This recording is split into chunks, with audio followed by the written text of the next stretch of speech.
आता सविस्तर बातम्या पाहूयात। मुंबईतून तुम्ही जर पुण्याच्या दिशेने प्रवास करत असाल तर तुमच्यासाठी आनंदाची बातमी आहे। मुंबईतून पुण्याकडे जाताना तुम्हाला घाटामध्ये कधी अर्धा तास तर कधी तासभर थांबावं लागतं, पण आता तुमची या नित्य नियमाच्या वाहतूक कोंडीमधून सुटका होणार आहे। पुढच्या 5 महिन्यात मुंबई ते पुणे हा हायटेक आणि सुपरफास्ट प्रवास होणार आहे। महायुती सरकारचा महत्त्वाकांक्षी मुंबई पुणे मिसिंग लिंक प्रकल्प आता शेवटच्या टप्प्यात आलाय। या शेवटच्या टप्प्यामध्ये केबल स्टेड ब्रिजचे काम सुरू आहे। कसा आहे हा मुंबई पुणे मिसिंग लिंक आणि केबल स्टेड ब्रिज नेमका कसा असणार आहे, ड्रोनच्या माध्यमातून पाहूयात।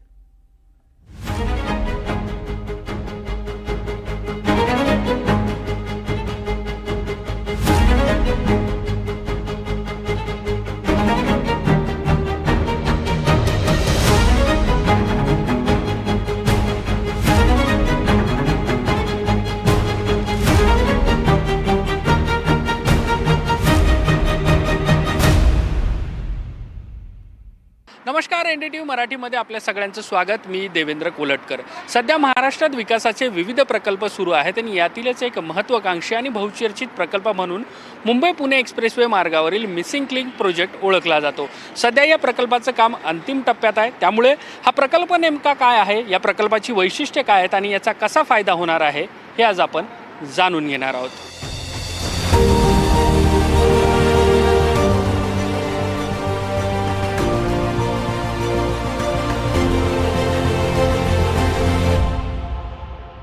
दोन 2001 साली मुंबई पुणे द्रुतगती मार्गाची निर्मिती करण्यात आली। दररोज लाखो वाहनं जी आहेत ती मुंबईहून पुण्याकडे आणि पुण्याहून मुंबईकडे या मार्गावरून धावतात। मात्र जो घाट सेक्शन आहे खंडाळा लोणावळा या ठिकाणी जे वाहतूकदार आहेत, प्रवासी आहेत, त्यांना तासनतास वाहतूक कोंडीचा सामना करावा लागतो। त्यामुळे हेच टाळण्यासाठी या मिसिंग लिंकची निर्मिती करण्यात आलेली आहे। सध्या मी उभा आहे पुण्याहून मुंबईच्या दिशेने जाताना जो या प्रकल्पाची सुरुवात होती त्या ठिकाणी जे 2 टनल्स बनवण्यात आलेले आहेत, हे टनल्स मी आपल्याला दाखवतोय।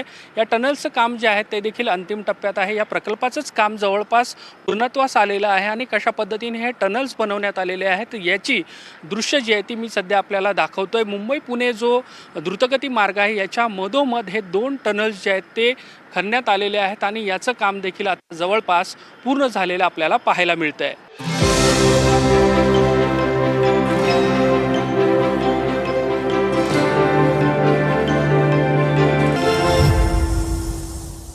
मुंबई पुणे मिसिंग लिंक प्रकल्पामध्ये कामाच्या दृष्टीने सर्वात आव्हानात्मक गोष्ट कुठली असेल तर ती म्हणजे केबल स्टेड पूल उभारणं। खंडाळ्याच्या डोंगरामध्ये हा केबल स्टेड पूल उभारण्यात येतोय। 650 मीटर लांबीचा हा केबल स्टेड पूल आहे।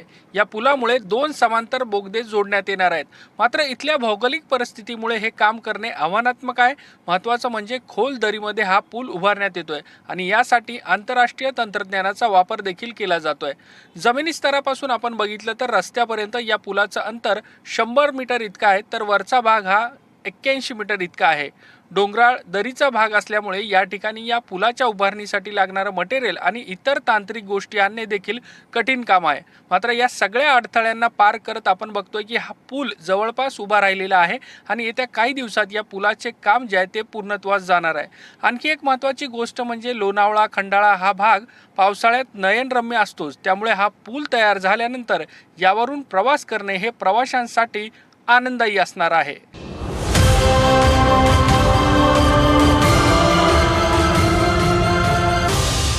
मुंबई पुणे मिसिंग लिंक अंतर्गत तयार करण्यात आलेला बोगदा कसा आहे हे मी आपल्याला दाखवतोय। फक्त भारतातच नाही तर आशिया खंडातील सर्वात रुंद बोगदा म्हणून आता या बोगद्याची ओळख झालेली आहे। या बाजूचा बोगदा 4 पदरी आहे तर दुसऱ्या बाजूचा बोगदा देखील 4 पदरी आहे।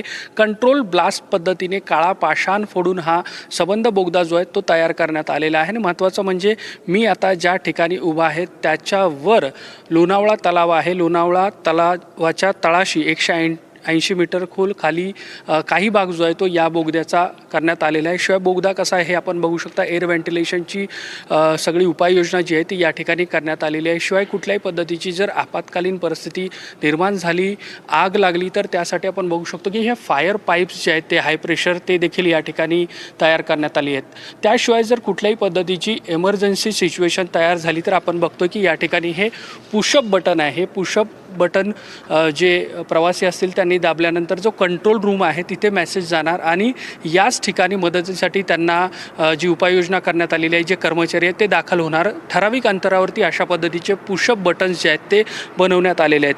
त्याचसोबत इकडे जर आपण बघितलं तर ही SOS सिस्टम आहे. म्हणजे ह्या SOS सिस्टमच्या द्वारे थेट प्रवासी जे असतील किंवा वाहतूकदार असतील ते कंट्रोल रूमशी संवाद साधू शकतात. त्यामुळे अशा पद्धतीची देखील उपाययोजना करण्यात आलेली आहे. शिवाय जर आपण बघितले तर या ठिकाणी आपल्याला या बोगद्यामध्ये ठराविक अंतरावरती अशा पद्धतीचे जे क्रॉस रोड आहेत ते देखील पाहायला मिळतात. म्हणजे खूपच एमर्जन्सी सिच्युएशन आली तर या बोगद्यातून त्या बोगद्यामध्ये जाण्यासाठी देखील अशा पद्धतीची यंत्रणा जी आहे ती उभारण्यात आलेली आहे. त्यामुळे सर्व प्रकारची खबरदारी आणि उपाययोजना जी आहे ती या सगळ्या बोगद्या अंतर्गत केलेली आपल्याला पाहायला मिळते.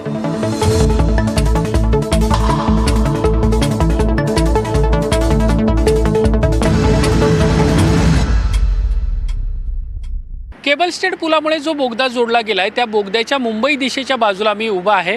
या बाजूला प्रकल्पाचं काम कसं सुरू आहे हे मी सध्या आपल्याला दाखवतो. या बाजूला जर आपण बघितलं तर प्रकल्पाचे काम जे आहे ते प्रगतीपथावरती असलेलं आपल्याला पाहायला मिळतं. जवळपास हे काम जे आहे ते पूर्णत्वास आलेलं आहे.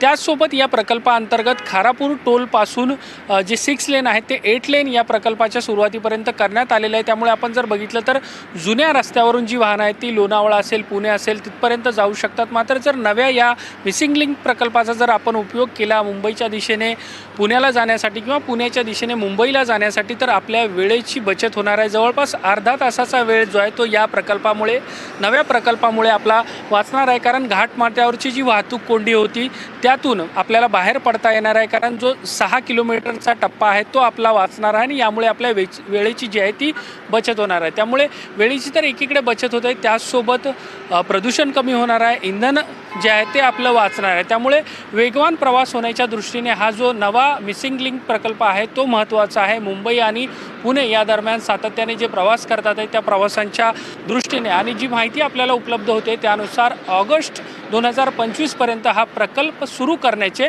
प्रस्तावित आहे. व्हिडिओ जर्नलिस्ट गौरव नाईकसह मी देवेंद्र कोल्हटकर, NDTV मराठी, पुणे.